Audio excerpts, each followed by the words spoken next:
Oh, what's your favourite day of the week? What's your favourite day of the week? It's not Tuesday, is it? Leave in the comments if it is Tuesday, because I'd be interested to know. It's not Wednesday, is it? There'll be some contrarians out there who go, oh, my favourite day is Monday. They don't really mean it, but they're just trying to sound special. And the only annoying thing about having said that is they now won't write it. Because having said it, they now won't write it. Whereas what I would have done is said, what's your favourite day of the week? And when someone did write Monday, I'd just kind of like quietly judge them. For me, it's Saturday.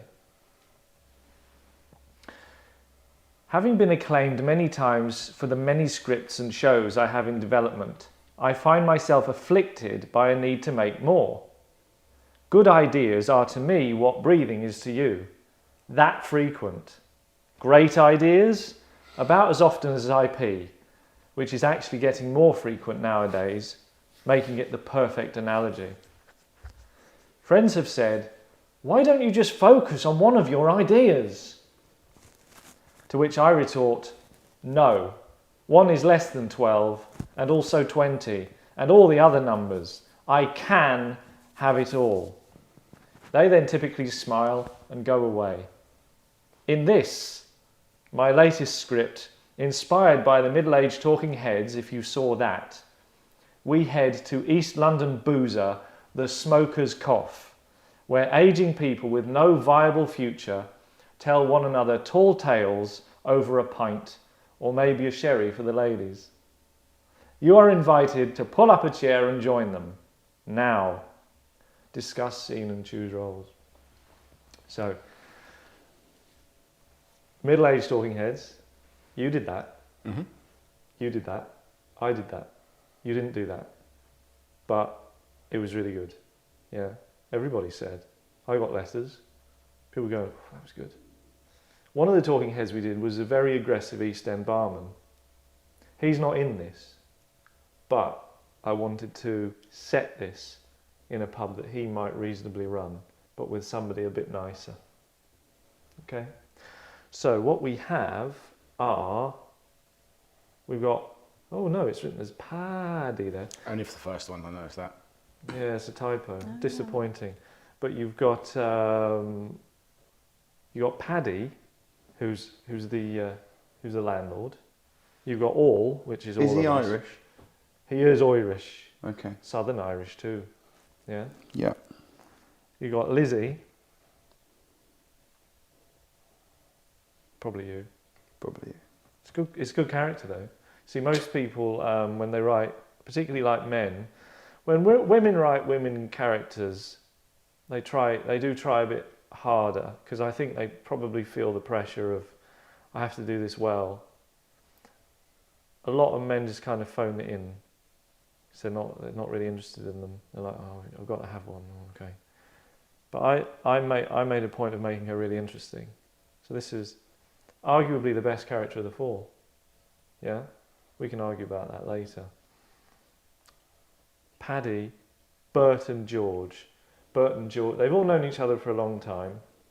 Bert and George in particular, bit of a rivalry there. Bit of, oh yeah, oh yeah. Tall sort tale. of a one-upmanship, Yeah. sort of pub friendship. Yeah, exactly. So if, one day Bert's telling the tall tale, the other day George is, and Bert's taking the mickey out of him. And Lizzie just kind of takes the mickey out of everyone. She's a really well-rounded character. So, well, I was thinking of being Paddy, because I do a good Irish. Okay. He doesn't, and he's kind of, he's there, but he's present, but he's like kind of, drying glasses and things as well. He just dips in every now and again. He's not like talking all the time. So that leaves Bert and George. So Bert tells the tall tale, and George doubts the tall tale. Could have called him Thomas, couldn't I? Yeah. Why would you have called him Thomas? The Bible. Oh, yeah, I read that. Doubting Thomas, one of Jesus' disciples. He would doubt everything. You can't turn that water into wine, Jesus. He does it. That would be enough for me. Yeah. I'd be like, he's done. I'm never gonna. If he says he can do stuff, I'm gonna believe him. You can't walk on water, Jesus. doubting him. He does it. That would be enough for me. I might doubt him once. That's fair enough. I mean, if you've never met the guy and he says, I can walk on water, you go, prove it. Then he does. You wouldn't doubt him again. No way. So that's why I could have called him Thomas. Right. And Jesus is not in the script. No, and Okay. neither is Thomas. I think it'd be difficult to find like a large enough body of water in a pub. Yeah. The wine thing, I think you'd You Yeah, don't but know. then You've already got wine in the pub. Would would the landlord be happy or sad about it? He probably would be happy if he could sell it. Yeah. But if it was just like it was like a communal tap, like toilets, taps in the toilets just turned into wine. He might not be happy. Get out! No one's buying beer because it's just, I'll have a glass of tap water, please, every time. Yeah. Jesus. Also, nowhere to wash your hands after you've been to the loo. That would be good. They get sticky. Yeah. Imagine flushing the loo with wine. So this wine is piss. That is, but how decadent. If it was red wine, you might be worried. The whole thing is, That I'd it be was, like, I wonder if I've got a kidney infection. yeah. Yeah. no, but it's the flush. You don't pee wine. Did someone tell you? No, I mean the water No, in the the toilet. water not, in the not toilet your, is- not your is peeing. wine. No, I didn't Yeah. mean peeing wine. No, when you flush, you What look wine? in. Gosh, what's happened in there? So you never look in before you flush. You must. Yeah, but it's the whole flush is like. That's like Well, saying. we're like regulars in this pub. We're used to the wine situation, so I think by now we know Right, what's okay. going on. Also, like, I'm going to another pub. if I'm using like the urinal or something like that, and then suddenly it starts flushing and like starts raining blood down the walls, I might just presume I'm in the fucking Exorcist. Yeah, I mean it'd be frightening at first. Yeah, be like the Evil Dead. But if you would dip your finger in, I'm not drinking anything from the urinal. I'm not going near that. You could be like, that is the most expensive, delicious drink ever. It's not going anywhere near my mouth. would that be an argument for Jesus going too far?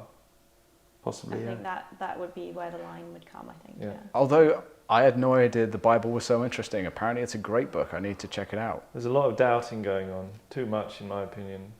I mean, faith isn't about doubt, is it? So I'll be Paddy, Lizzie. Who wants Bert? Who wants George? I'll take Bert. Bert. Cool. I'll take George. George. Right, we can do this. Right, remember it's the East End of London. But not for me, because I'm Irish. The pub is emptying on this windy Wednesday in winter. The warm fire of the smoker's cough is too enticing for its hardcore locals to leave and face that bitter gale. Landlord Paddy O'Flannel presides over one for the road as Lizzie Tan, George Schoolbottle and Bert Travelex take him up on his offer. Go on then, you shits. One more for the road. Hey! Thanks, Paddy. That wind'll be the death of me. What, this? This wind? My sweet, you don't know wind like I do. Never a truer word spoken, you stinky bastard. Yeah, very good. Remember, I was in the Merchant Navy during the Falkland War. Ah, you were bloody miles away. Oh boy, my boy, you are talking out your arse. I was right in it. Come on, Bertie. Surely not. Late March 82, I'd say the 30th, we're sailing around Cape Horn. Terrible seas, rough as your grandma's backside.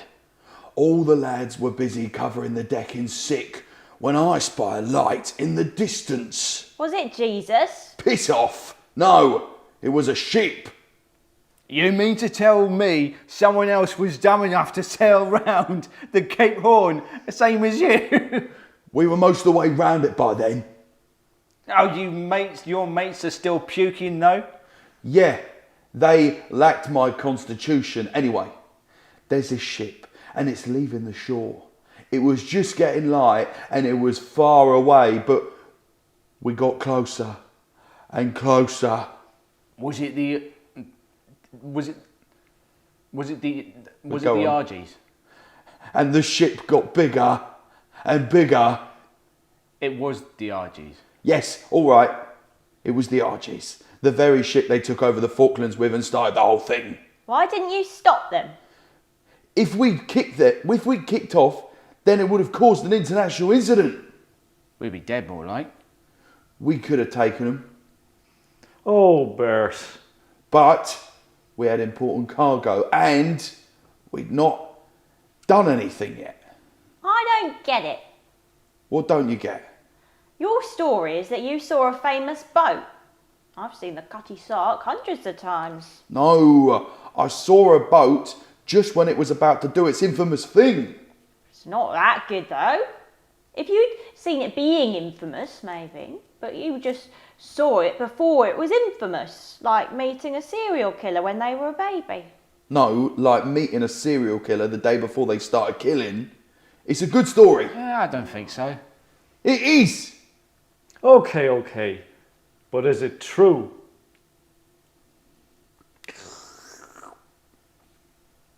Fuck off, is it? You. That's time. Well and truly. Get out in the wind, you feckers. The trio neck their drinks and stagger to the door of the pub. Night, Paddy. I don't think I'll be in tomorrow, mate. I'll believe it when I see it. Night, Pads. Get off with you.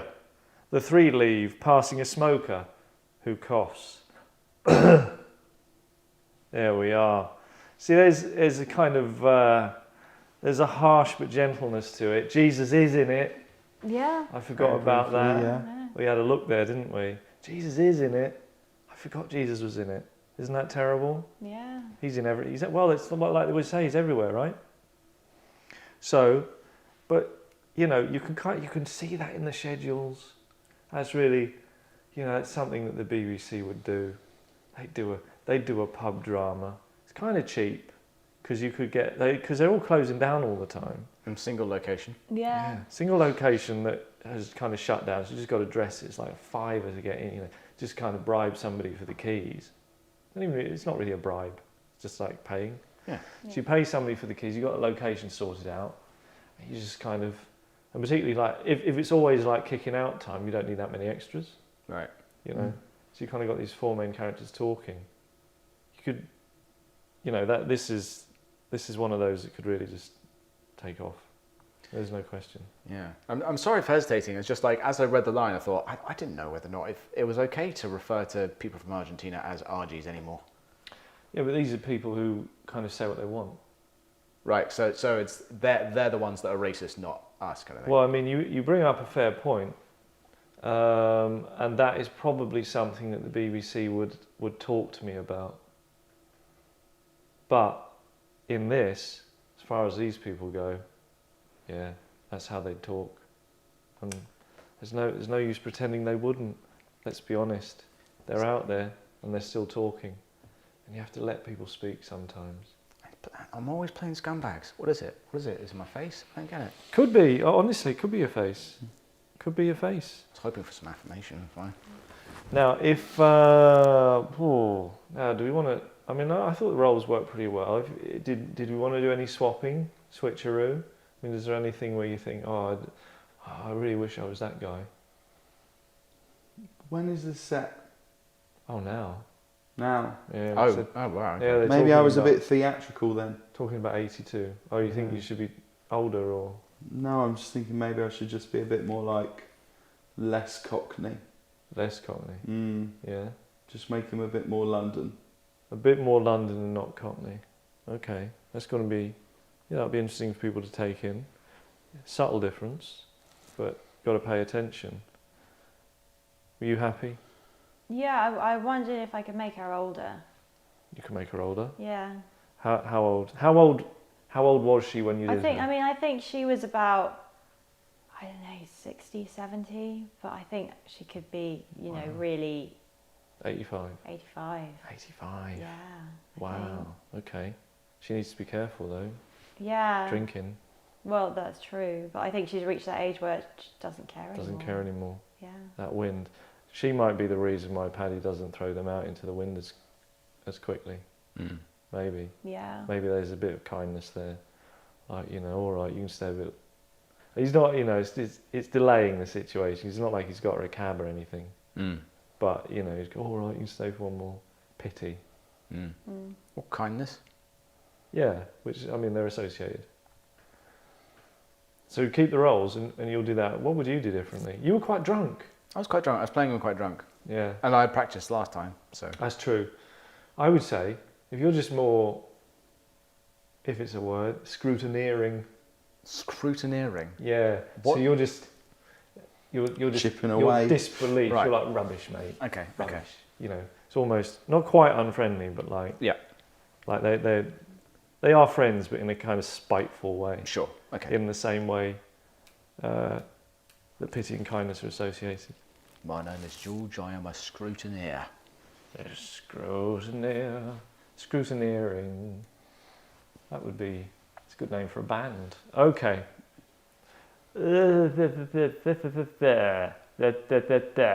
Right, that's the introduction. Go on then, you shits. One more for the road. Hey! Thanks, Paddy. That wind will be the death of me. What, this? This wind? My sweet, you don't know wind like I do. Well, never a truer word spoken, you stinky bastard. Yeah, very good. Remember, I was in the Merchant Navy during the Falklands War. You were bloody miles away. Oh boy, my boy, you were talking out of your arse. I was right in it. Come on, Bertie. Surely not.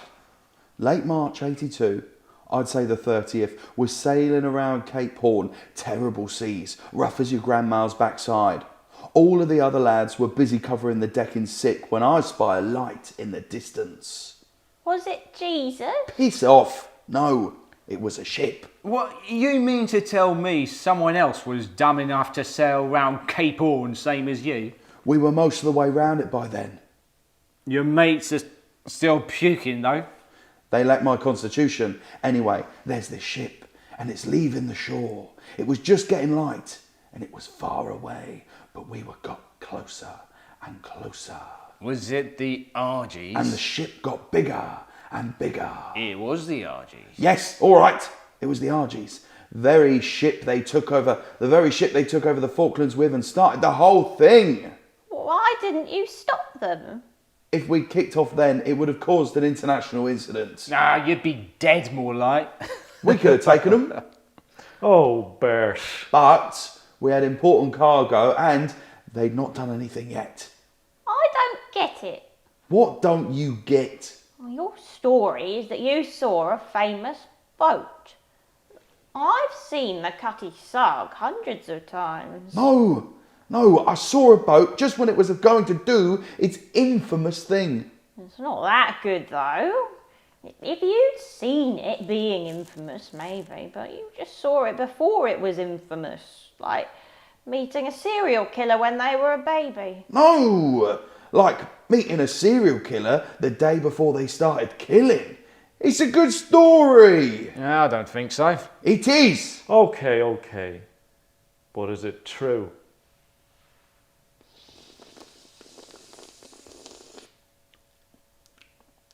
Fuck off, is it? I knew it. That's time, well and truly. Get out in the wind, you feckers. The trio nick their drinks and stagger to the door of the pub. Night, Paddy. I don't think I'll be in tomorrow, mate. I'll believe it when I see it. Night, Pad. Get off with you. The three leave, passing a smoker who coughs. I think that's kind of my dream name for a pub. If I owned a pub, I'd want to call it that. Smoker's cough. It's slightly old-fashioned now, because they don't let people in. They don't let people smoke in pubs anymore. They all stand outside, and even that's diminishing because fewer and fewer people do it at all. In my memory, used to be you'd go out to the pub, and you'd come back and you'd have to wash all those clothes because they'd absolutely stink. You'd have like a Friday or a Saturday night out and they would be appalling. You'd have to, close to kind of throwing them away. Couldn't afford to do that though. You need to go sort of modern with it now. Like, Vaping. The Vapors Clag. Yeah. Yeah. Or a vapors club, or a vapors pub called the Cough Inn. Coffee. That's good, Yeah. actually, isn't it? Yeah. I stole that from a podcast called Dead Drunk Detective, available on iTunes. All right. Okay. I think you misheard me. The Vapors Clag. The clag is the this claggy throat that builds up when you vape all the time. I vaped for a month just for fun. Was it over fun? Christmas. It was really good fun. But have you stopped now? Yeah, just because of the clag. Because of the clag? Yeah. Is that bad? It builds up that quickly? Yeah, it's awful. So it builds up. How long does it take to build up? A couple of weeks. A couple of weeks. Then it's a permanent clag, even if you're not really vaping. Would it go away over time if you stop? Like, It takes has a it? couple of weeks to go away. Yeah. Yeah. I mean, it's not. Or you get used to it. They keep saying, well, if you vape, it's better than smoking because you're not smoking. But you think, well, yeah, okay, but people haven't been vaping for that long. I mean, how do we know? Should we be messing around with our lungs? I don't know. It's one of those things. People love messing around with parts of their body all the time. But lungs, in the scheme of things, if I was to write a list of parts of the body I wouldn't mess around with, I reckon lungs would be really high on the list. I think brain, probably number one. Heart, when I say mess around, like poke it, like really like mess around with it, probably then lungs. I don't know. Yeah. I suppose agree it's with just that we don't have Quite the high up. longevity of science behind vaping. Like we don't have I don't know. what's going to happen after 20 years of one human being vaping. Like their lungs explode. Yeah, could Because that would all pop like really close together as well, like that. Just people collapsing. Maybe that's a future script, like a kind of Doctor Who episode or a Twilight Zone episode, just people with lungs exploding. And they go, why? Why did that happen? Why did that happen? And they go, oh, we think it's this. And there's always nothing we can do. Because all we could do is we could go back in time. If it were Doctor Who, it goes back in time, and they go, oh, don't do that. Who are you? I'm the doctor. Yeah, my doctor told me not to smoke, and he said you're better off vaping. Yeah, but I'm not really that. I'm not a medical doctor. I'm more of a kind of like a time traveling doctor. You what? What are you? What? See, it writes itself. But they lose whoever's playing the role by then. Immediately they lose credibility. People don't. He has to like prove it. Like get in. Oh, see the blue box. I can make it disappear. I think even if you believed that he was a time travelling doctor and he had this information and you believed all of that stuff and you were vaping, I still think you probably only think about it a little bit. You probably still carry on. So, yeah, this is it. People kind of drift into well, again, it's malaise, isn't it? We've talked about malaise before. Is there a malaise in so many things? I think there's a malaise in the human psyche where they go, I'm possibly doing harm to myself, but I don't really care. So I'm going to die eventually anyway. So you go, yeah, but are you really thinking about, like, you could have like a really bad, like, last kind of year and a half, or you could have a really bad last 8 years. I think that's really what we're talking about. So, try to take care of yourselves. One thing that was interesting about going older, and I thought you did it very well, I think you're believable for 85, really, honestly. But then it made it a bit harsher when he told you to piss off. I thought, when he was like, piss off. I don't think you'd tell a really old lady to piss off. Yeah, it's kind of punching down. In that way. At what point should you stop telling women to piss off? What age? What age would you think? Definitely before 85. Yeah, it's got to be below that.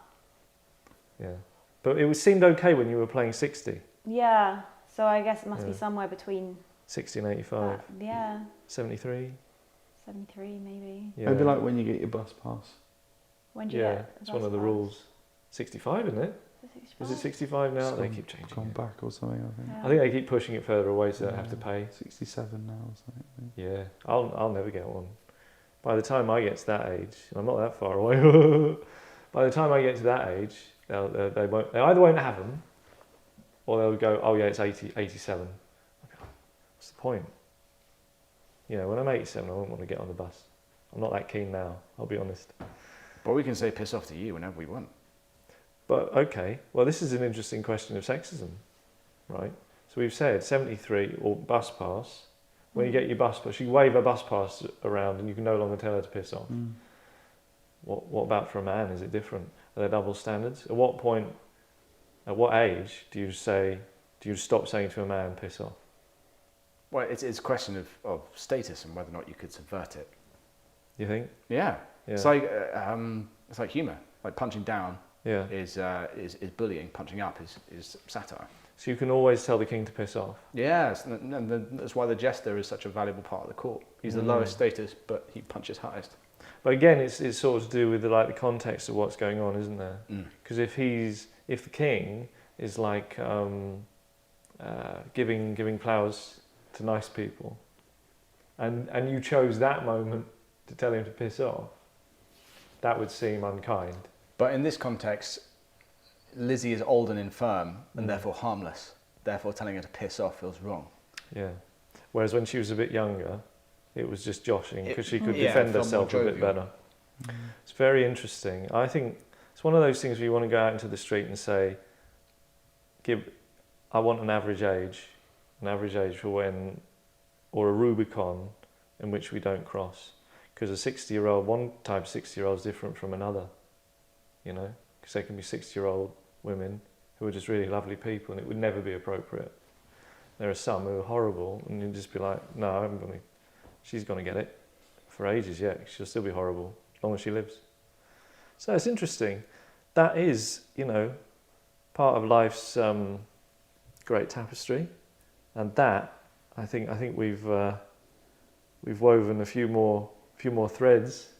I think that's a wonderful series. I mean, we can talk to the BBC about racism, inevitably, because even if we didn't use that word in the scene, they would probably just want to talk about it because they love it. So I'm more than prepared to have that discussion, and I'm looking forward to having that discussion because you know very, very well that this goes on BBC Two on a Wednesday night at 9 p.m.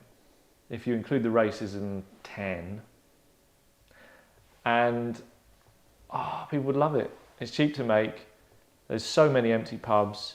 You don't need many extras. You need 4 actors, a couple of extras walking out the door every episode, and you've nailed it. So yet again, I'm only a DM away, whoever the Director General is now. What's his name? Tim.